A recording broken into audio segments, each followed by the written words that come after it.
Okay. Oh, fantastic. It looks like we are officially live. Okay, wonderful. All right, it looks like that loading bar came to completion. So, hey, everyone. How are you? It's so great to see you all trickling into this YouTube Live. It's so great to have you all join us. It's about 3:29 p.m. over, I guess, on my time. So we have about a minute before we officially get started. So go ahead and get settled in because we have a fantastic Labside Chat lined up for you all today. And while we're waiting until it hits 3:30, go ahead and introduce yourself in the live chat or in the live comments.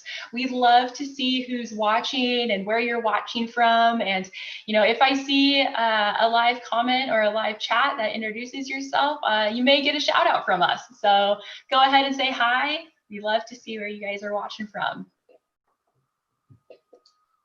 All right, fantastic.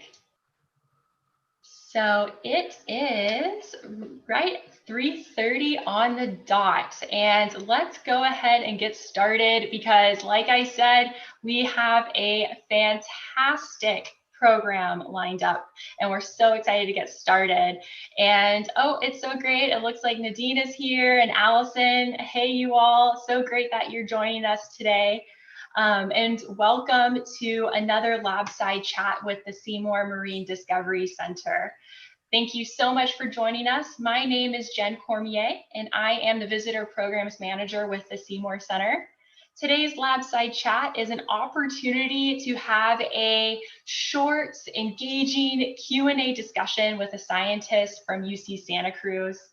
And as most of us are still sheltering in place or have transitioned to this online format, the Seymour Center is so excited to continue to show how scientific research plays a role in the understanding and conservation of the world's oceans. And I am so looking forward to today's chat because I have the absolute honor and privilege of talking with Dr. Katherine Seto. Dr. Katherine Seto is an assistant professor in environmental studies at UC Santa Cruz and is doing some awesome research in policy, fisheries management, conservation, and we are going to talk about all of that today. And I'm so thrilled. So, Katherine, thank you so much for being here today. I'm honored to be here. Thanks for having me. Awesome. And so, Katherine, I'm so excited to learn more about what you do and to pick your brain. But before I get to that, I do have a couple of words and thank yous right up top that I want to say to all of our viewers watching at home.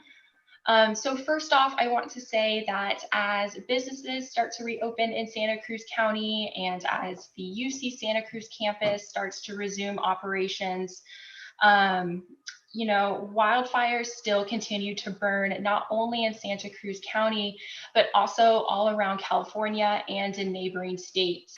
So I want to say that our thoughts are with our community who has been so impacted by these fires and many who are experiencing devastating loss. So the Seymour Center is thinking of you, we're with you, and we're sending you our absolute best. And secondly, I want to give a huge shout out to everyone who submitted questions in advance for Katherine. Katherine, I really hope you're ready because there's so many great questions. But if any of you watching today's chat right now have a question for Katherine at any point during our conversation, go ahead and add it to the live chat and we'll be able to get to those as well. So Katherine, like I said, I hope you're ready because we have lots of questions and they are really, really fascinating. So my first question for you that I have is that I said that you are engaged in awesome policy and conservation work and really, really incredible stuff. And so can you tell me, how would you describe your research and what you do to someone that you just met at a cocktail party? Yeah, it's a great question. And honestly, it's one of the hardest questions, I think, for interdisciplinary scientists to answer.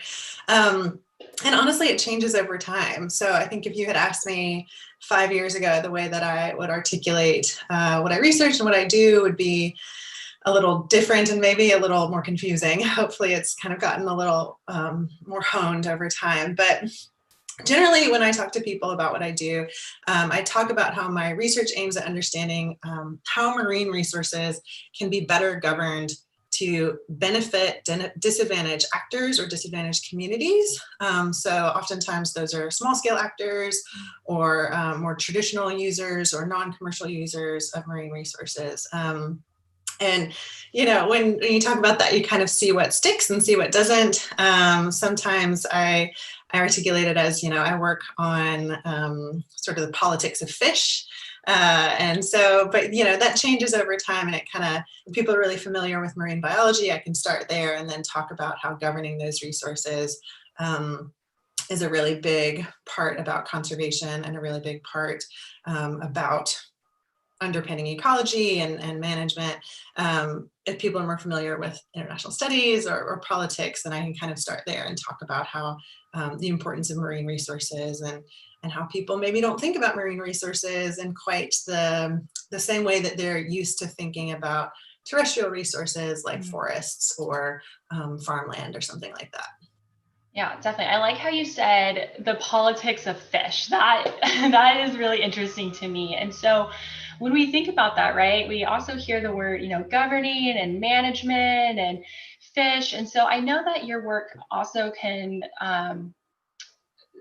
sometimes revolve around fisheries, right? Or, you know, the politics of fish. I love that term.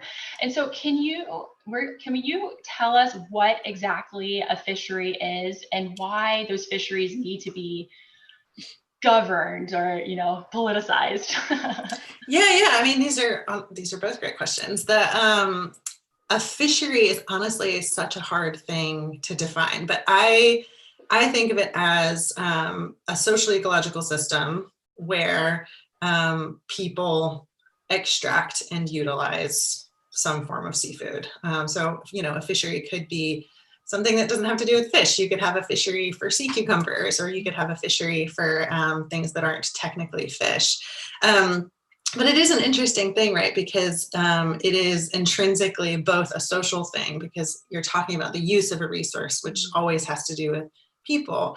And it's also always this ecological system where you're also talking about the resource as being a species or as being you know, a habitat or a form of extraction of this natural creature. So defining fishery, yeah, I think that's how general I would probably start, and then we can get kind of as specific as we want. Sometimes people would say it's a specific gear type or a specific approach or a specific place that would define a fishery.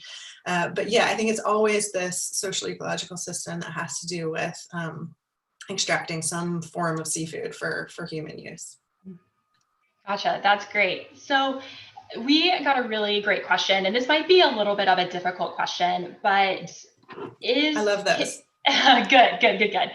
And so can you break down a little bit more about how a fishery is tied to food and livelihood security? You know, or especially in those communities that heavily rely on marine or coastal resources or ecosystems. Yeah, that's a great question. So, you know, one statistic that's frequently cited, I've cited it quite a bit in my work, is that global fisheries support the livelihoods of 10 to 12% of the world's population. And that's an incredible number for a sector that most people don't really spend a whole lot of time in their day-to-day thinking about.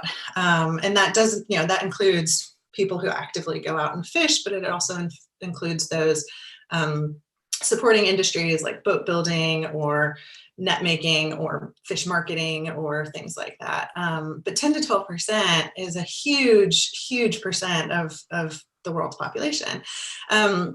So, you know, when I think about how fisheries support livelihoods, that's kind of always the thing that pops into my head, is that it's really this sector that, at least in North America or in the States, probably most people don't think of as being a huge livelihood base, but in a lot of a lot of developing countries, a lot of low-income food deficit countries. It's just a huge, huge industry.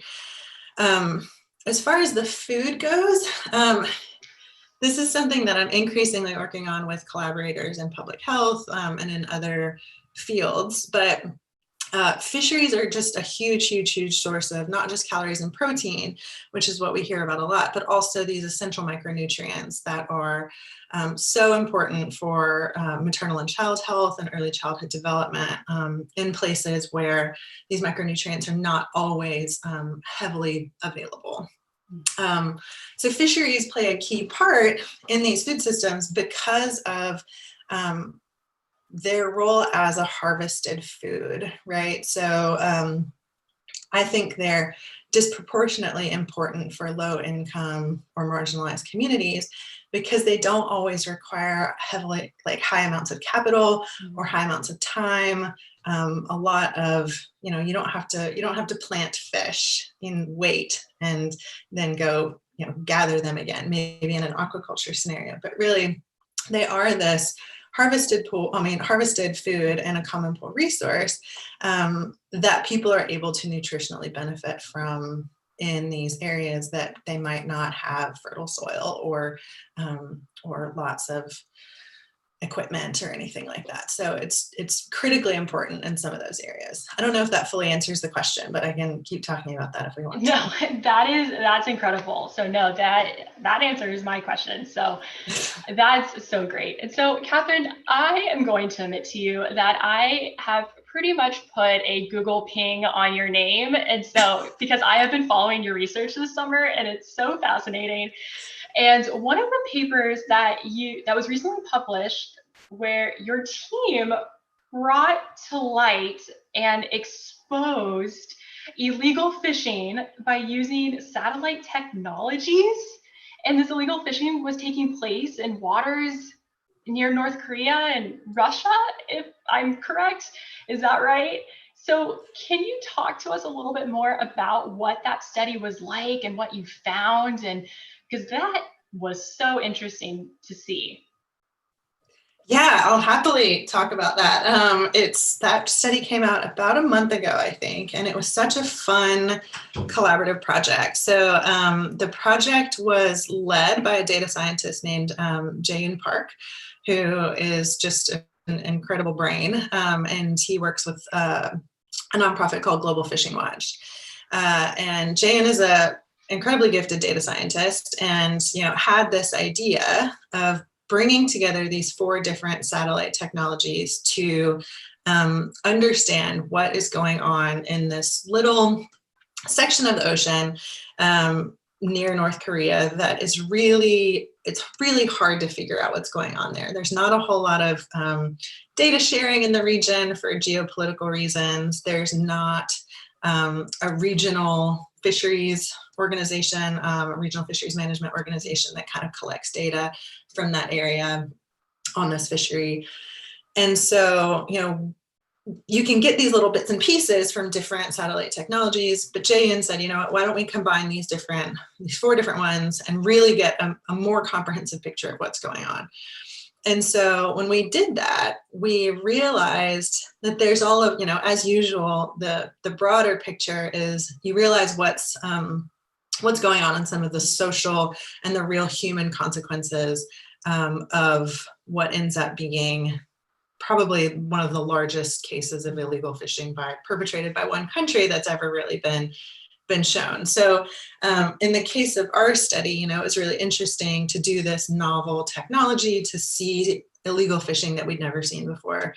But for me, the most interesting part was getting to see the fact that the incursion of all of these large industrial vessels really displaced these small-scale North Korean vessels that now had to sort of fish farther, go out longer at sea, and had been washing up on the shores of Japan and other countries for years now as ghost boats. So either with missing fishermen, presumably who perished at sea, or deceased in the boat or very, very ill. And this has been going on for years. So, now because we're able to see this previously kind of invisible dynamic of illegal fishing, we can also see some of the real human consequences of that illegal fishing. It's not just about the sustainability or the unsustainability of the fishery. It's also about, when you get these new users of a space or of a stock, it displaces these traditional or small scale actors that now end up really having to struggle with the consequences of that. So yeah, it was a really fun project. We're still sort of playing with some ideas coming out of that. And I'm happy to chat more about that online or offline with folks, because it's been really fun and interesting, and collaborating with people with diverse skill sets is always just such a joy. Yeah, definitely. And so Joshua asked where they can find this article. And Joshua, I will post a link to the article or the news coverage of it in the video description of this video right after our conversation. So you'll be able to read that. Yeah. And just to note for people that that article and most articles that I and other folks try to do is open source. So you should be able to get it without getting behind a paywall or anything like that. You should just be able to download it.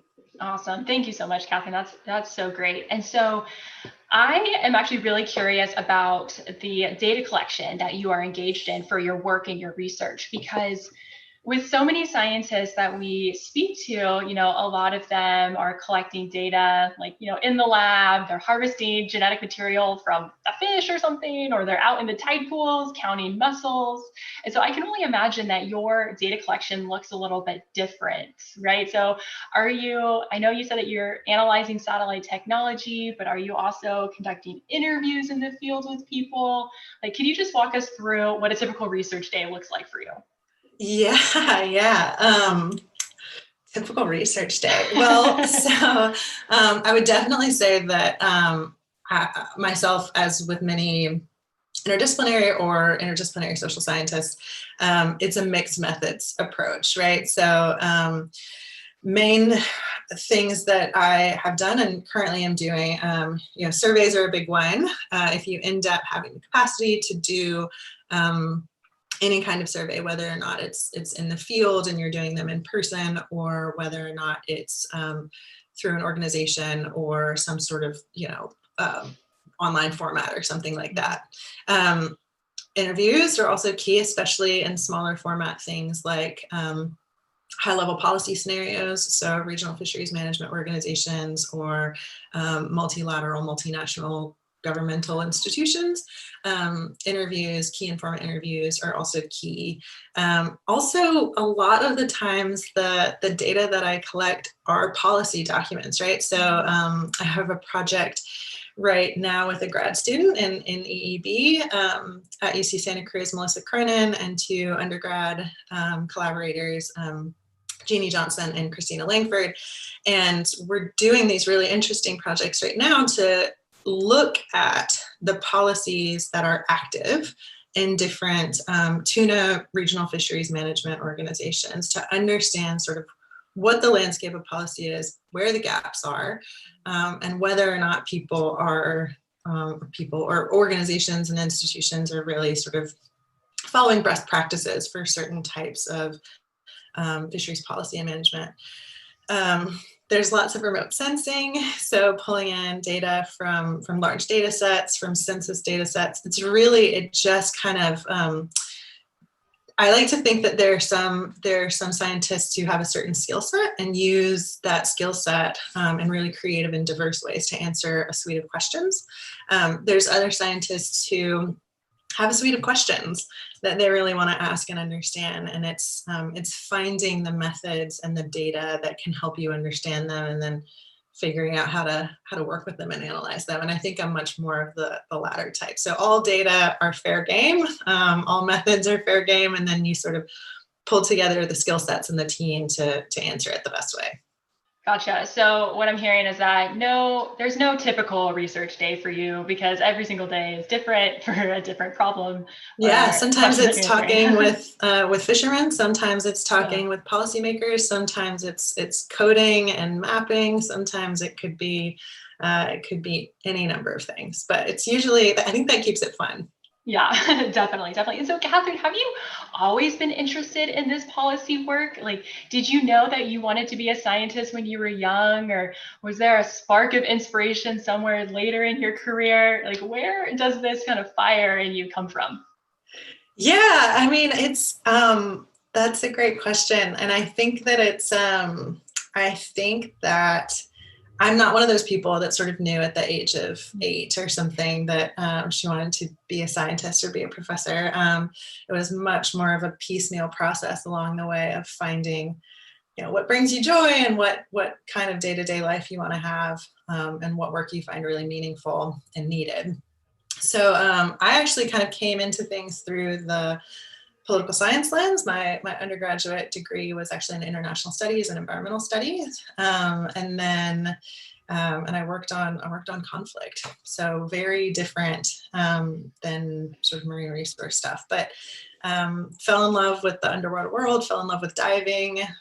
Knew that that was the sector or the area that I wanted to work in forever, and then have just spent the last several years kind of figuring out how to smush those together. So understanding, what questions I think are really important in marine systems, understanding, how policy and management are going well in certain areas, and I think are going missing the mark in other areas, and then finding what niches I can contribute to through that. So yeah, I mean, for me, it's always been applied. It's always been based around questions of equity and governance, but I have had a couple years where I was pretty deep into the marine biology world, and I loved every minute of that as well. So yeah, I think it's, we keep finding our niche as we go. Yeah, definitely. Thank you. And so, Katherine, I only have a few more questions left for you. But I'm curious if you have any advice or something that you recommend for folks like me, maybe a non-scientist, that we can do, and maybe in our everyday lives, to help with these conservation issues that you're seeing out in the world. So, like, what's an action that I could take to help help with these problems that you're seeing? Yeah, I mean, that's such a hard question for people in their day-to-day lives, because it depends on what your day-to-day life is, right? So I guess the two things that I would most strongly recommend for kind of everyone would be one, sort of staying informed on just natural resource issues in general, whether or not it's climate change or fishery sustainability, or things like that. And a lot of times that means knowing your really good news resources, right? So New York Times and The Guardian are particularly robust at providing information on fisheries issues. They tend to do a lot of really good really interesting environmental reporting on things like that. So, staying informed. There might be, if one's informed, then you might see opportunities for getting involved in something that's of interest to you, and things like that. The other sort of thing that I think I get the most questions about is how to eat seafood, and how best to eat seafood, and how to be a responsible purchaser and consumer of seafood. And this is such a hard question because it's not as direct as things like agriculture or aquaculture, where you are really, because you're controlling the inputs and outputs, you have a sense of what a certification program really looks like. You have a sense of kind of what goes in and what comes out.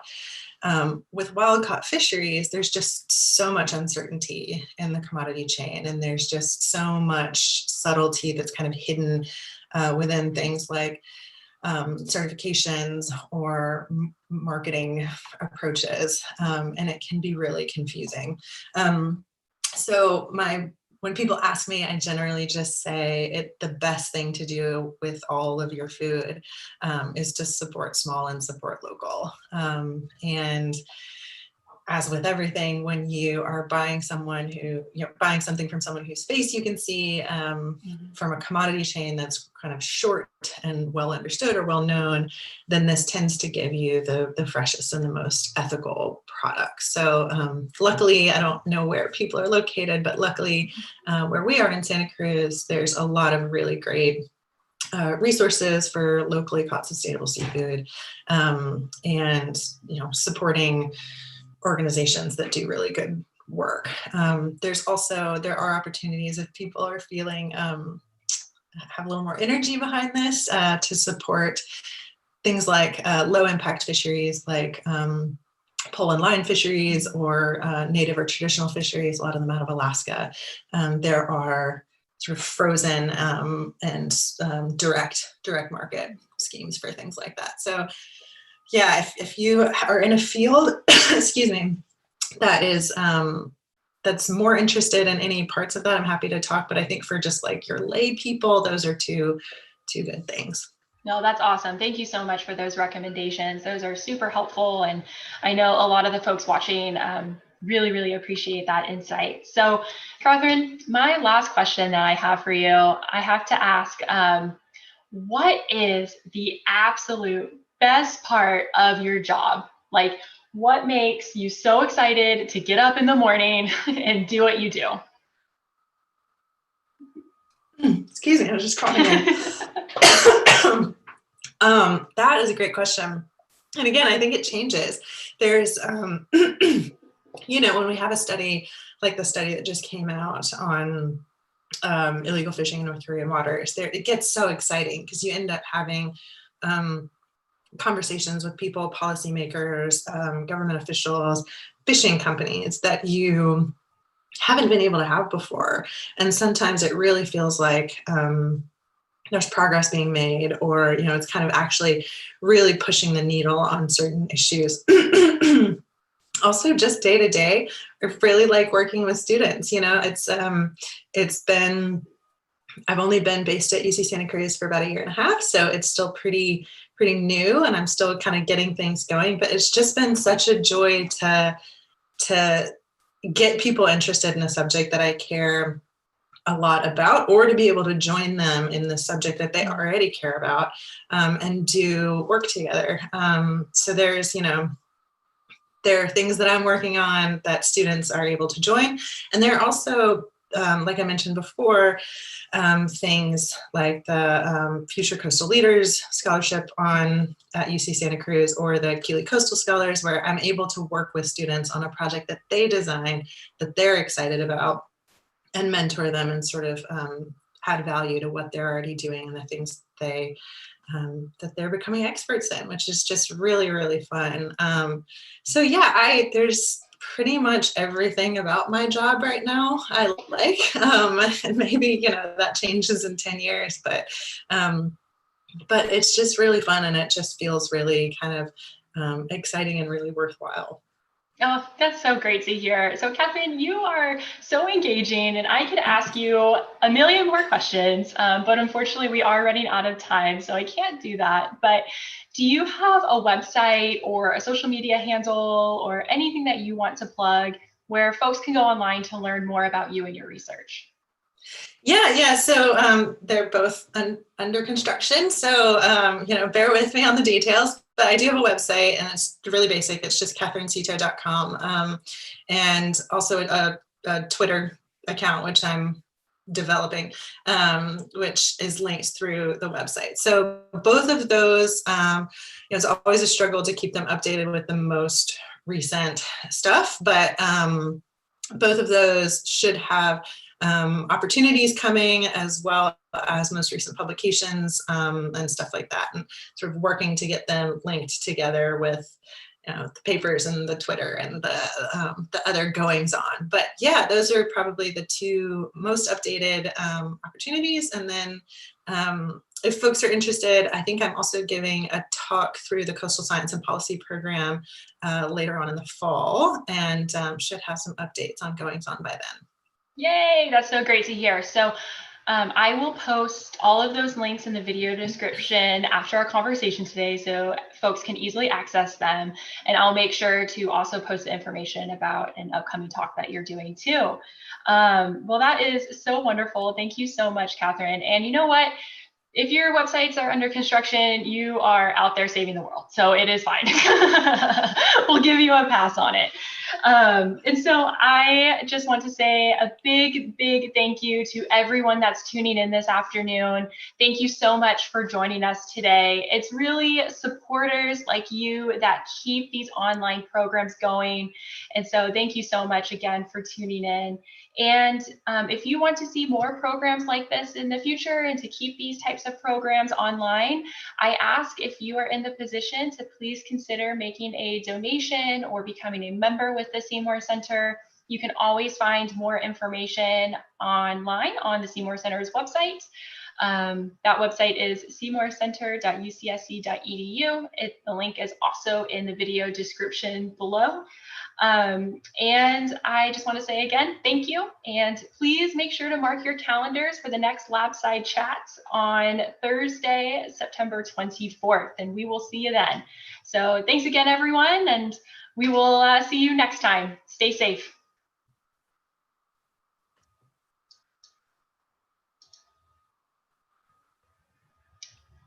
Okay.